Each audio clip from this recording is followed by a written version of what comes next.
Entonces, después de 3 años de apostolado, nuestro Señor Jesucristo finalmente va a cumplir su hora, como decía, hora de dar su vida por los pecadores para realizar la redención del género humano.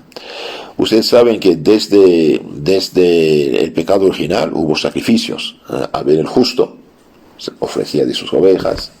Abraham va a ofrecer su hijo, pero Dios dijo no, ofrezca un cordero.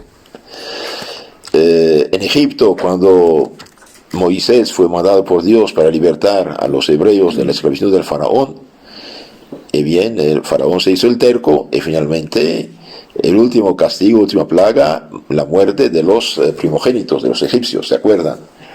Pero Dios había dicho a Moisés, le decía a los hebreos, que cada familia o 2 familias pobres se juntaran para sacrificar un cordero, un cabrito, y untaran el dintel de la puerta de sus casas con la sangre del cordero.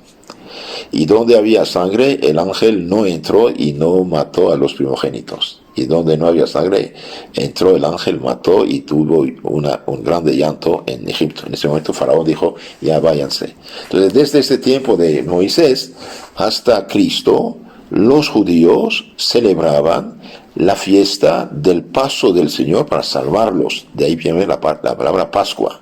Dios pasó para salvar a su pueblo. Ahora, este cordero sacrificado en Egipto, ¿qué representaba? A Cristo. Esta sangre, ¿qué representaba? A Cristo, la sangre de Cristo. Entonces ahí la figura. Entonces estos corderos, desde Moisés, unos 1250 años antes de Cristo hasta Cristo, los judíos cada año se juntaban para esta fiesta de la liberación de la esclavitud de Egipto, para comer el cordero. Entonces, cuando hablamos de la Santa Cena que Cristo comió con los apóstoles, no es una cena profana, es una cena sagrada, es una comida sagrada, es un ritual religioso. Y vamos a decir que Cristo va a injertar el culto del Nuevo Testamento en el Antiguo. Entonces aquí tiene, digamos, el árbol del Antiguo, va a injertar el Nuevo en el tronco del Antiguo. Cuando fue bautizado, bautismo judío, Cristo en el Jordán, y después que dice Juan Bautista, he aquí el Cordero de Dios, el que quita los pecados del mundo.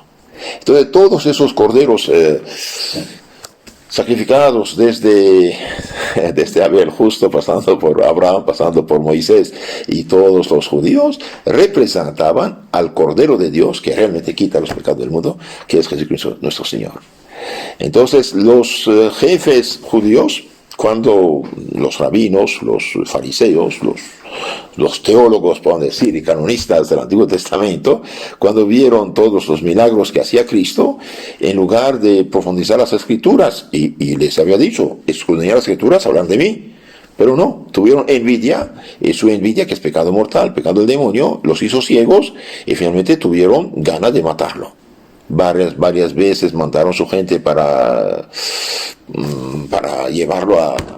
No pudieron. ¿Por qué? Porque Jesús había dicho, yo doy mi vida cuando quiero, mi hora no ha llegado, yo doy mi vida cuando quiero, la tomo cuando quiero. Entonces ellos pensaban matarlo después de Pascua, la Pascua judía, que tiene lugar el sábado, ¿no? ¿Y qué pasó? Porque tenían miedo, si lo hacían antes de Pascua, que los amigos de los galileos, amigos de Jesús, vinieran a protegerlo. Entonces, ¿qué pasó?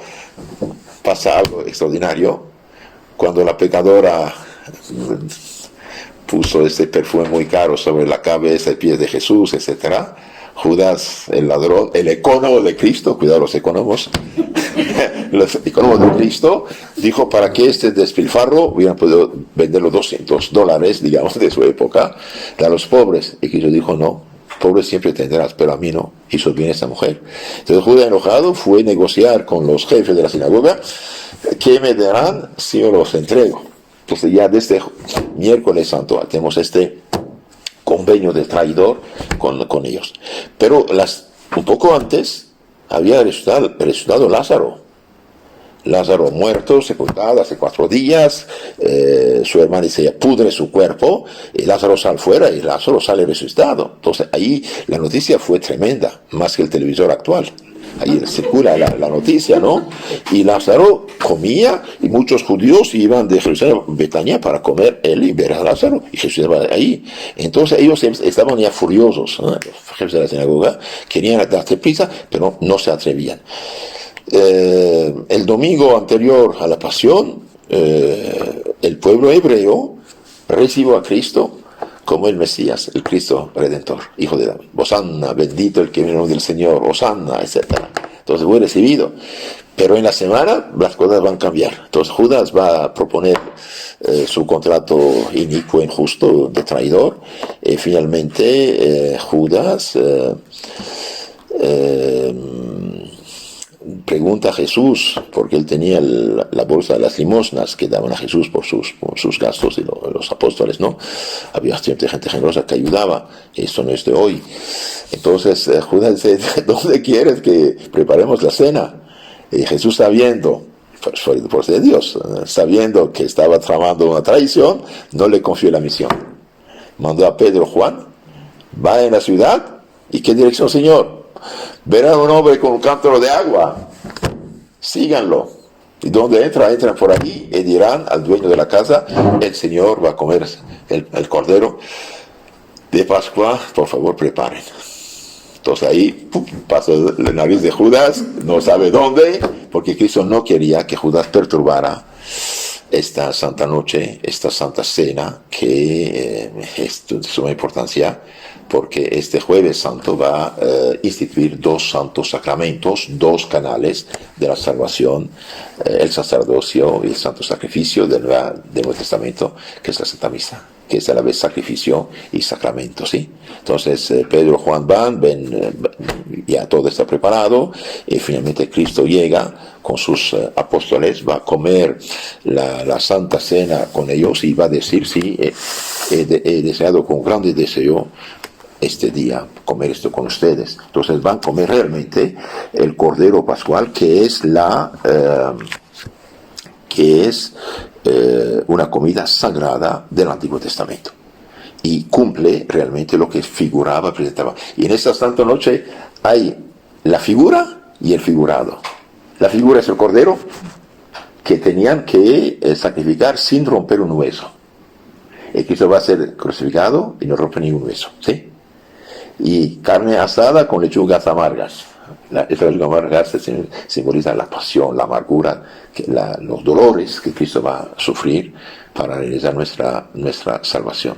Entonces va a comer con ellos, va a cantar los salmos, va a hacer todo el ritual judío, y nuestro Señor también va a hacer algo extraordinario que no podemos entender: lavar los pies de los apóstoles. Lavar los pies. Y Pedro dice, no, Señor, a mí jamás. No, si no te lavo, no tiene nada que ver conmigo. No, Señor, todo. Ok. Entonces finalmente, y al terminar de lavar, dice, me llama el Señor maestro, tiene razón, yo lo soy. O se lava de los pies para que hagan igual. Señal de humildad. Y una discusión entre los apóstoles, quién es el primero, quién es el más alto, y ahí los regaña nuestro Señor. Los jefes de las naciones tienen poder, pero ustedes no. El mayor que sea menor, que sirva a los demás. Y yo, Señor maestro, os he lavado de los pies. A propósito lo hice. No es a propósito lo hice para que ustedes hagan lo mismo, no hincharse de orgullo por el puesto, ¿sí? Entonces después de esto dice aquí San Mateo capítulo 26, versículo 26, dice, mientras comían, Jesús tomó pan, lo bendijo y lo partió, dándoselo a los discípulos, y dijo, tomad y comed, este es mi cuerpo. Este es mi cuerpo. Esta cosa que tengo en la mano es mi cuerpo. En griego dice, tuto estin to somamu. Esta cosa que tengo en la mano, estin es to somamu, cuerpo mío, el cuerpo mío. En arameo dice, honau fagrodil. Esta cosa es mi cuerpo. No dijo esto significa mi cuerpo, o simboliza mi cuerpo, o representa mi cuerpo, como dicen actualmente los pobres engañados de la herejía protestante, víctima de Lutero y de sus sucesores. La diferencia entre esto es mi cuerpo, esto representa mi cuerpo, es una diferencia enorme. Un preso en la cárcel puede morir de hambre y tener un toro asado con una fuente de agua cristalina en el muro. Muere de hambre. ¿Por qué? Porque este toro pintado no es un toro, representa un toro. Entonces esto es y esto representa, es diferente. Uno, por desgracia, hoy hay Biblias protestantes, por hablar de testigo de Jehová, esto representa, por quitar la fe a la gente, la realidad, ¿no? Yo tengo 2 libros, cada uno como una Biblia, textos eucarísticos de los 8 primeros siglos cristianos, de todos los papas, santos, obispos de la antigüedad. Y bien, todos tienen que dicen, antes de la misa hay pan y vino, en la misa solo y exclusivamente el sacerdote y el obispo sacerdote mayor consagrado puede consagrarlo. Y una vez consagrado, es cuerpo, sangre, alma y divinidad de Jesucristo nuestro Señor. Hace poco un pastor famoso, apologista protestante, se hizo católico. Primero estudiando la Biblia a fondo, segundo estudiando la historia, y tercero lo que dio finalmente el último paso fueron los milagros eucarísticos. Milagros eucarísticos de hostia cambiada en carne, en sangre humana, viviente. Entonces hay un montón de estos. Entonces, Cristo dice aquí, esto es mi cuerpo. No dijo esto representa, esto significa, dijo, no, esto es mi cuerpo. Si un pastor, cualquiera dice, esto simboliza o representa o significa, miente, falsifica el texto. El texto sagrado, esto es. Tutto esti to somamu. Esta cosa que tiene en la mano es mi cuerpo. Después dice, tomando un cáliz y dando gracias, se lo dio diciendo, bebed de él todos, que esta es mi sangre de la alianza, que será derramada por muchos para remisión de los pecados.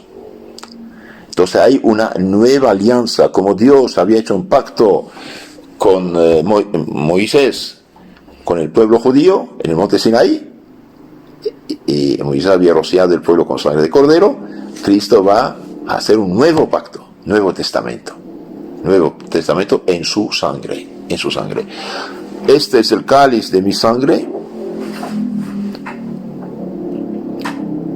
esta es mi sangre de la alianza, nueva alianza, que será derramada por muchos para remisión de los pecados, por muchos. Es verdad que Cristo murió por todos los hombres, sin excepción, pero unos no van a aprovechar. Y porque no aprovechar, entonces dice muchos. Sí, esta es una cosa importante también saber. Ahora, hagan esta en memoria mía, dice. ¿A quién dijo hagan esta en memoria? A los apóstoles. Y no a los demás. Por eso nadie puede consagrar el cuerpo sangre del Señor si no es sacerdote. Si lo hace teatro, hace un simulacro y hace un grande pecado. Y si predica otra cosa, peca también. ¿Qué dice San Pablo? San Pablo en su carta a los Corintios, primera carta a los Corintios, capítulo 11, ¿qué dice? Dice algo muy importante. Dice, yo recibí del Señor lo mismo que os he enseñado. ¿Y qué enseñó? Es que el Señor Jesús, la noche en que iba a su pasión, tomó el pan, dando gracia, lo partió. Este es mi cuerpo, esta es mi sangre. Por lo tanto, si alguien come y bebe indignamente el cuerpo del Señor, come, bebe su propia condenación. Entonces, si fuera un mero pan, ¿por qué tiene que condenarse? Yo bendigo el pan y todos pueden comer.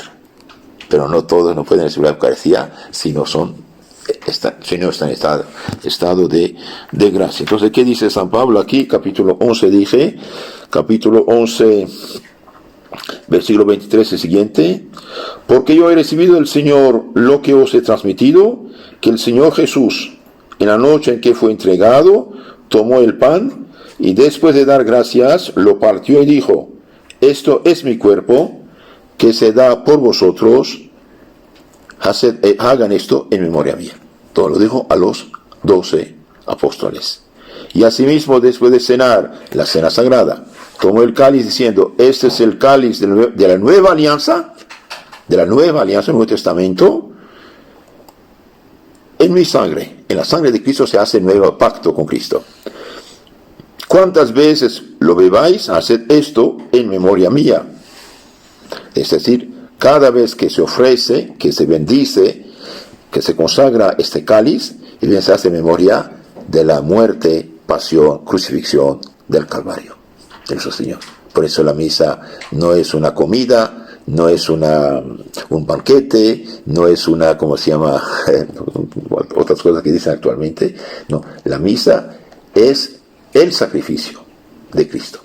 Y Cristo anticipó este Jueves Santo lo que iba a ser el Viernes Santo.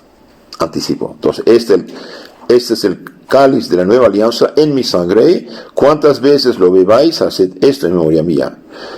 Pues cuántas veces comáis este pan y bebáis este cáliz, anunciaréis la muerte del Señor hasta que Él venga. Entonces, cada vez que asistimos a la Santa Misa, es como si estuviéramos presentes delante de la cruz de Cristo el Viernes Santo al lado de la Virgencita de San Juan de la Magdalena. Es algo maravilloso, es algo admirable, es algo realmente que da a llorar de alegría. Cristo en la cruz, en la agonía, todo, nos veía, nos conocía, nos amaba. Dio su sangre por nosotros, pero no estábamos ahí. Ahora, como Él es Dios todopoderoso, inteligencia suprema y poder infinito, entonces inventó 7 canales, que son los 7 canales de la transmisión de la salvación de Cristo. Y el canal por excelencia es la de la Eucaristía, de la Santa Misa. De la Santa Misa, que es sacramento y sacrificio a la vez. La sangre derramada en la cruz del Viernes Santo, bien. No puedo tocarnos, no estamos ahí, ¿sí? Pero mereció la salvación para todos los que se acercan a Cristo, creen en Cristo y quieren lavar su conciencia con la sangre de Cristo. Entonces, los sacramentos son acciones que no dependen del tiempo, son atemporal de Cristo sobre las almas que se acercan a Él. Es algo maravilloso. Y mientras más los santos, profundizan este tema, más quedan realmente anonados de admiración, de agradecimiento. Hay un libro maravilloso que les aconsejo, Explicación de la Santa Misa. Explicación de la Santa Misa del padre Martín de Cochem, que explica con historias, con explicaciones sencillas, claras, pero de manera extraordinaria, lo que es la misa y cómo sacar provecho de la misa y cómo escuchar la misa y cuáles son los beneficios de la misa. Mire lo que dice aquí. La misa renueva, dice, la encarnación, vida, oración, pasión, muerte y efusión de sangre de Cristo nuestro Señor. La misa es el holocausto, el sacrificio por excelencia. La misa es el más sublime sacrificio de alabanza. La misa es el sacrificio de acción de gracias, agradecimiento, Eucaristía. La misa es el más eficaz sacrificio de impetración, es de petición. La misa es el sacrificio más poderoso de reconciliación, de expiación por nuestros pecados. La misa es el más grande, el más perfecto sacrificio de satisfacción.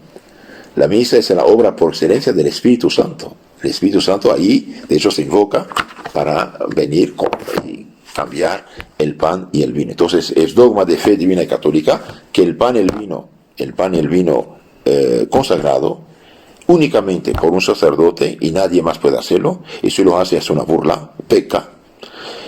Una vez consagrado, el pan y el vino es cuerpo, sangre, alma y divinidad de nuestro Jesucristo. Por eso se recibe con respeto, por eso se recibe con adoración, por eso es el máximo respeto que se recibe. Y San Pablo, ¿qué dice? Bien dice, así pues, quien come el pan consagrado, bebe el cáliz del Señor indignamente, reo será del cuerpo sangre del Señor. Examínese pues el hombre a sí mismo, y entonces coma el pan y beba del cáliz. Pues el que come y bebe sin discernir el cuerpo del Señor, come y bebe su propia condenación. Queridos hermanos, toda la cristiandad, desde los apóstoles hasta Lutero, hubo uno que otro hereje que fue condenado, se arrepintió, pero hasta Lutero todos han creído que solo un sacerdote puede consagrar. Uno. Dos, que el pan y el vino consagrado realmente es Cristo nuestro Señor entre nosotros y nadie más puede consagrarlo. Y el que lo recibe en pecado, bien no recibe nada, recibe la cáscara, no hay licencia, hace un sacrilegio horrible. Entonces hoy, por desgracia, hay miles y miles de pobres hombres engañados que se dicen pastores y que ponen un poco de pan y un poco de vino y dan una galleta y es el cuerpo de Cristo. Y bien miente, no hay nada. No hay nada porque no tiene poder de consagrarlo. Un día dije a una católica hecha protestante que había problemas.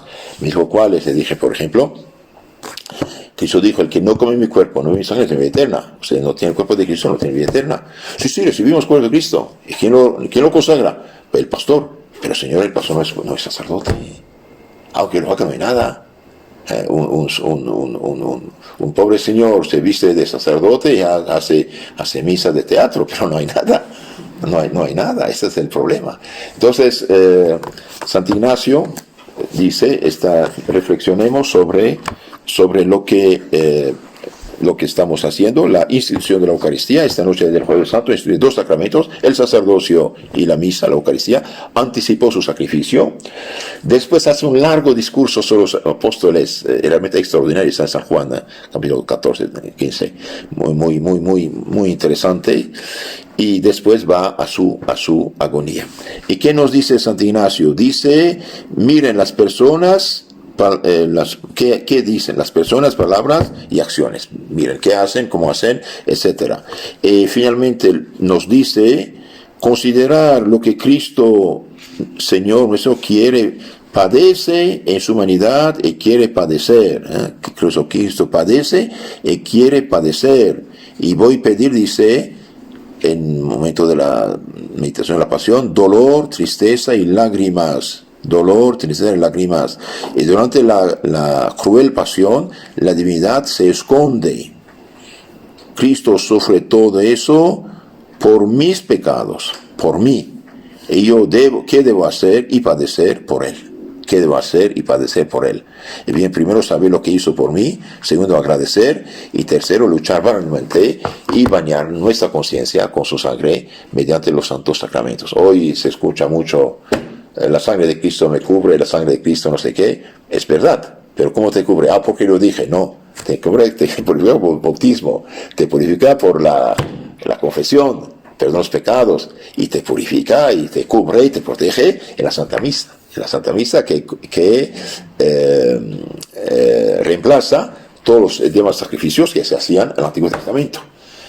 Había varios sacrificios del Antiguo Testamento, y bien la misa cubre todos esos sacrificios. Es a la vez de acción de gracias, lo que llamamos Eucaristía, es petición, pedir, es expiación de nuestros pecados y es adoración.